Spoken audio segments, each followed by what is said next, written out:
Ilan taon mo na pala sakit yan? 2 years na po siya. 2 years na. Taga saan kayo? Apalit po. Apalit. Pampanga. Opo. Sabi natin ito. 2 years na. Papel lang to ha? Opo. May malaking pakot at apoy. Sikit. Sikit lang ha. Pangalan. Michelle Morales de la Cruz. Amin. Sa pangalan ng umahat ng anak at Espiritu Santo. Amin. Oh. Sige, linis. Tanggal. Bilis. Tanggal. Ubos.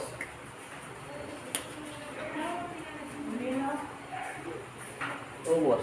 Lahat. Sa pangalan ni Kristo. Amin.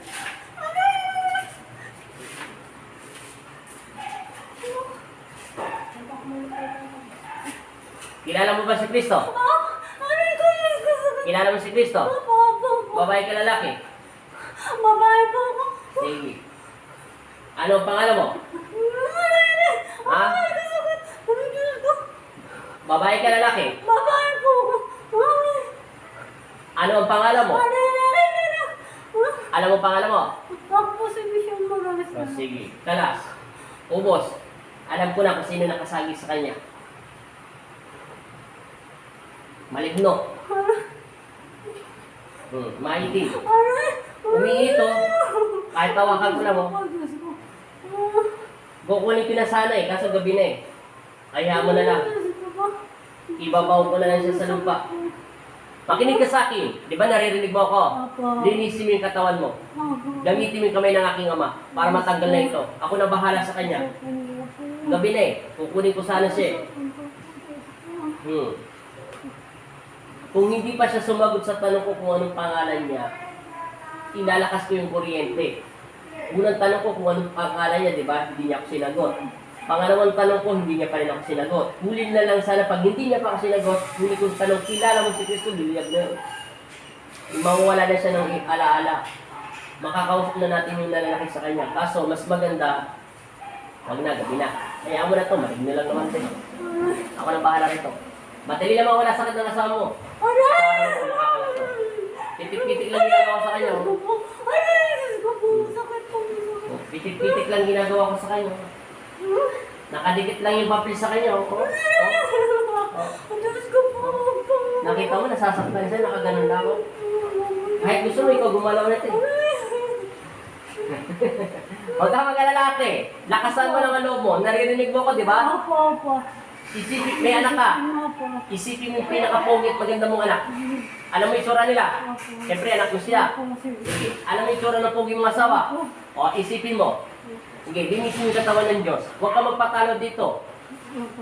Walang kakumita kung hindi kalaman natin. Tinga lang to, tinga. O, para mawala na yung sakit ng 2 years. 2 years mo na sakit yan, di ba? Sa leg mo. At saka hindi ka nakakatulog. O, sige. Para gusto mo na matulog habang buhay. Ay, hindi naman po. Oo, yan. Yan ang gusto ko magandang tanong. Bigla tumawa eh. Yan, o. Diba, natalo mo na yung kalaban mo. Kita mo, nawala na yung sakit mo. Oo. Hindi na masyadong masakit, no? Oo. Tinalo ka ng kalaban mo. O, sige. Isipin mo yung pogi mong asawa. Isipin mo yung mga anak mo. Maging kalmado ka lang. I-relax mo na yung utak mo. Manalangin ka sa Diyos. Hindi ka masasaktan. O, diba? Hindi siya nasasaktan. Paano kasi kanina, naunahan ka ng kalaban mo?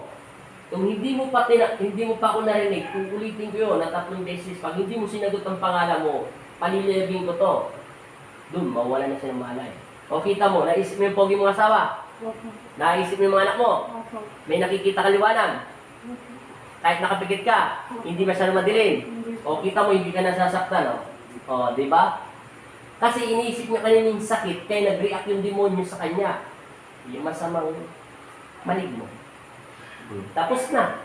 Natalo na namin kalaban niya. Makakatulog na ito ang asawa mo. Pinaglalaroan ito eh. O kita mo, wala na sakit. Di ba? Wala na? Bakante pa. Pero hindi nakatulog kanina. Opo. O, di tanggalin mo na ang natitira mong sakit. Linisin. Balakang. Balikat. Ha? Matagal na po yan. Ha? Matagal na po yan. 2 years na daw siya hindi nakakatulog eh. Tsaka masakit ng leg niya eh. Yung sakit ng leg, sabi ko kanina sa inyo, madali ko lang kalasin yun. Stiff neck process, madali ko lang yung kalasin. Pero yung pagpapatulog, mayroong mga elemento, mga engkanto nasa paligid lang ito ng bahay mo. Opo, nandun nga po. Huwag mo nang hanapin yung malilit na nakikita mo, basta tanggalin ng tanggalin. Eh ano man nakikita mo, ako na bahala sa kanila. Baka may crush lang ko sa'yo. Kaya nga gusto ko sana kunin eh. Kausapin. Tapos pa, mamaya papatanong ko sa asawa mo. Sabihin ko, pero seryoso, Opo. sasabihin ko sana, tanongin mo kung mahal ka ng asawa mo. Pag sinabi niyan, hindi kita mahal. Sabi mo, bakit hindi mo kumahal? Ako ang, magpakilala ka sa kanya. Sabi mo, ako ang pangalan ng ganito asawa mo. Hindi kita kilala. O, hindi yan asawa mo. May mga naglalaro sa kanya. Madali lang ito sakit, no? Wala na yung sakit, di ba? Wala, konti po. Konti-konti na lang, mananangin. Focus ang isip. Huwag magpatalo sa kalaban. Wala naman ito kakwenta-kwenta kalaban natin eh. Para kayong babae kanina na pumayat siya sa kakaisip kung sino kumulam sa kanya. Sabi kasi lahat ng mga manggagamot, sinulam siya. Lumabas yung alambre sa loob ng tiyan niya. Pagdating sa akin, nanunulang pala siya sa mga alaman niya. Yung buko niya sa tiyan, nawala. Tapos sabi ko, mamaya may lalabas sa yung pera. Hinipan ko, naglaglagan yung pera niya sa mga bulsa. Tapos na. Wala na nagsasakit. Bigla na sila kalakad. Ay na, tawa tuloy ako kanina. Naisahan tuloy siya. Wala na sakit. Ano paramdam mo sa katawan mo? Sino po? Wala nang ano? Wala nang init? Wala. Amin. O, di tapos na. Kita mo yung papel mo, hindi nasisira, oh. O, tingnan mo yung kamay mo. O, pantay na. Ano kanina mahaba? O, sana mahaba? Sige, sukat mo. Huwag ka mataranta. Doon. Ano mahaba kanina? Kanan po. O, ngayon, ano tingin mo? Pantay na po. O, pantay na, di ba? O, inumin yung tubig ng Diyos. O, simple-simple lang ang sakit mo. 2 years lang, mababaw pa yan. Kaya-kaya pa natin yan. O, ngayon, anong pakiramdam mo? Okay na po. Wala na sakit? O baka ayaw mo lang? Wala na po. Wala na taga sakit? Wala na. Wala na yung masakit sa lig mo? Wala na po. Ha? Wala na po. Baka ayaw mo lang? Hindi na wala. Ha? Sige po ka na doon. Wala na puro sakit. Salamat kay Lord. 8 minutes lang, natanggal natin. Oh. 2 taon mo sakit. Madali lang yung sakit ng asawa mo. Nalagpit ng asawa mo. Pagkadating sa bahay, magpalit ng damit, ha? Lahat yan. Underwear, pati bra, ha? May nakatira sa bahay nyo, may nakikita ka ba talaga? Hindi po yung pambayaw ko isa. Nakita po sila sa amin. May nakita daw talaga siya. Doon mismo sa kwarto po namin mag-asawa. Ano daw nakita niya? Ano yung lang daw po na tumabi sa kanila. Kasi sila po yung Hindi po pinatulog. ganun na po ako.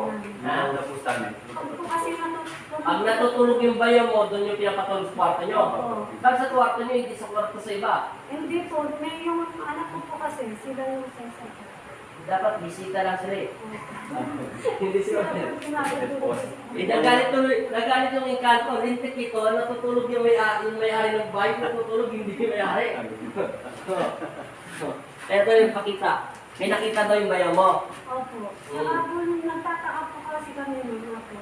Yung po mineral namin nasa mesa. Eh malayo po yung pintuan namin sa kusina. Narinig na lang namin na nahulog yung mineral, punong-puno. Paano po nahulog na walang dahilan? Walang pusa. Wala po. Punong-puno po, di naman po. Ay, di ba totoo? Container po. Container po yan. Nagalit. Meron ako nakita mga maligno mga engkanto sa mga bahay na. Oo. Wala na yung sakit leg mo. Wala na po. Kahit konti. Wala na. Hindi mo nakita ng gamutin, tapos na pala. Saan kasi yung Kasi po nag-menas ako. ngayon? Opo. Ilang araw? Dalawa po. Pwede na yan. Pipitikin ko lang itong leg mo. At Kabila. Tingnan naman lang. Lalabas lang naman ng konti yung dugo mo eh. Nasaan yung ano? Yung pistamin. Wala? tayo mo yan. Sige. Pipitikin ko lang yung ano.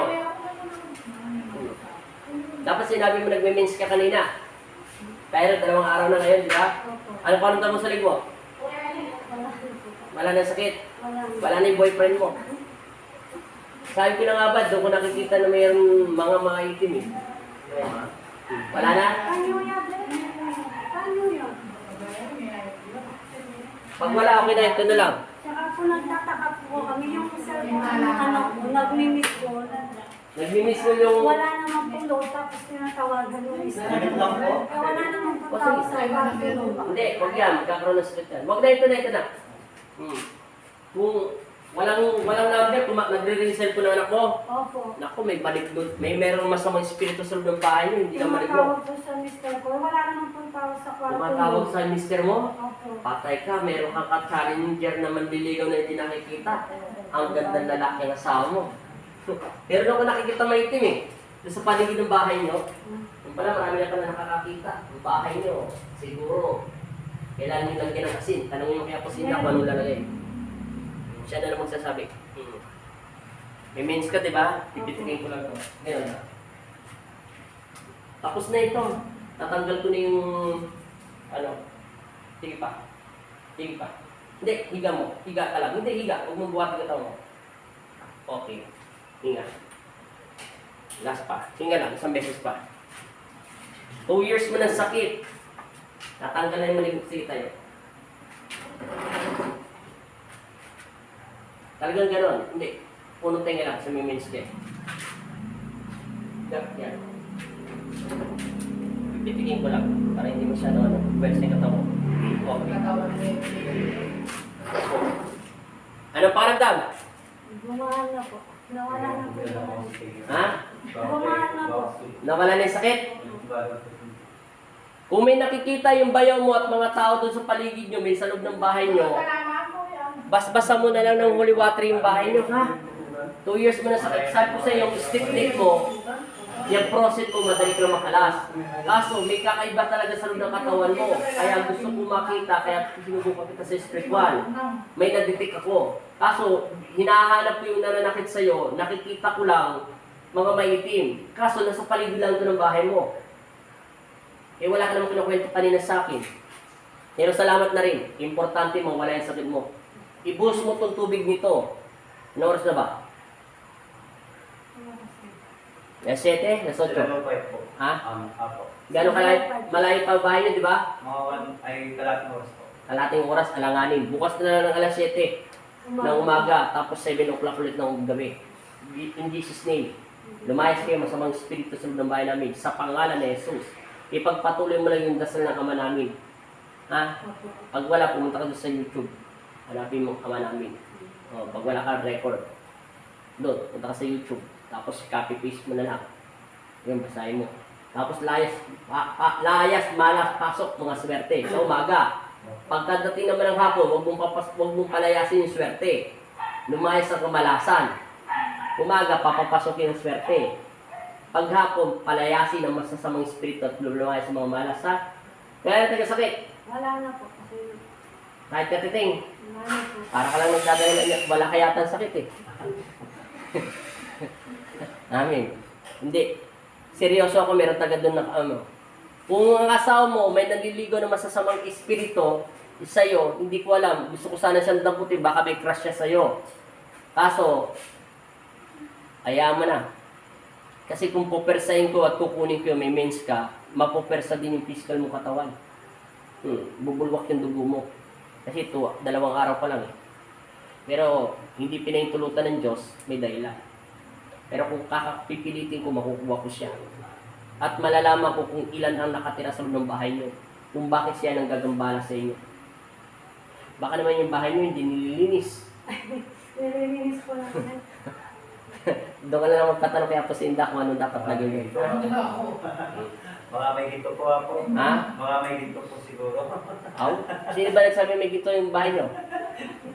Marami po namin. Marami nagsasabi may ginto. Huwag mo nang pangarapin yung ginto, baka mamatay pa kayo, magkaroon kayo ng sakit.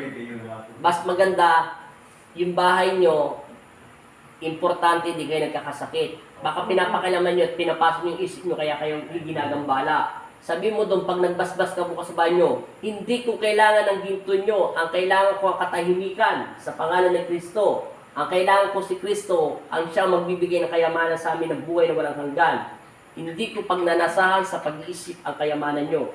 Huwag nyo kaming gambalain. Yun ang sabihin mo. Ang Diyos pa rin ang may karapatan magbigay sa amin, siya ang pag-aari at may-ari sa amin ng kayamanan, talino, pag-ibig at kapayapaan. Kasi yung bumuka kanina sa bukal nyo, sir, Opo. Yung sinabi mo kanina, parang may tendencies dito na may nagsabi sa inyo na may kayamanan, kaya maraming maligno sa bahay nyo. Kaya huwag mo nang pangarapin yun. Naririnig niya at nababasa niya ang isip mo. Huwag mo na tanggalin yun. Baka malasing ka pa, pati yung anak mo, Kaya- magkasakit pa. Maganda, buhay kayo, wala kang sakit. Opo. Yun ang pinaka-importante. May trabaho ka, nagmamahalan kayo, at may inggit yung mga masasamang espiritu, hindi niya na kayo gagambalain. Kasi ang Diyos ang gumagabay sa inyo. Huwag yung gabalain yun. Alam ko na kung bakit pala maraming masamang espiritu dahil doon sa ginto. Pero hindi ko sinasabi may ginto yun, ha? Dahil hindi ko pa nakikita. Wala po. O, huwag mo napansinin. Kung sino man nagsabi sa'yo manggagamot po taon yun, sabi mo, mas mahalaga sa akin ang pamilya ko at mga anak at asawa ko. Kaya nga po. Sila ang lakas ko. Yung ginto, Dito nauubos kaya siya. walang dito. Dito, maraming ginto rito. Maraming ginto, mga sakit dito. Oh. Natatakon. Amin. Pag isasamahin ko na lang pala yung sakit mo, yung sa asawa pala, lilinisin ko.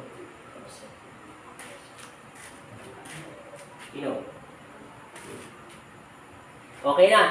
Wala na sakit. Salamat sa Diyos. 2 years ko na. Tagapalit ka na, ha? Huwag ninyo na pag-isipan yung ginto, ha? Pag ginawa mo, baka mas matindi pa sakit. Anong gusto nyo? Gumagapang o nagtatrabaho na maayos? Nagtatrabaho po ng mga... Tama. Very good. Thank you. Salamat sa Diyos. Wala na sakit. Wala na po. Kahit konti. Wala na po. O baka wala ka taga sakit. Ha? Wala na po. Wala na talaga. Salamat. Thank you. Kasabwat ko yan. 10,000 binayad sa akin.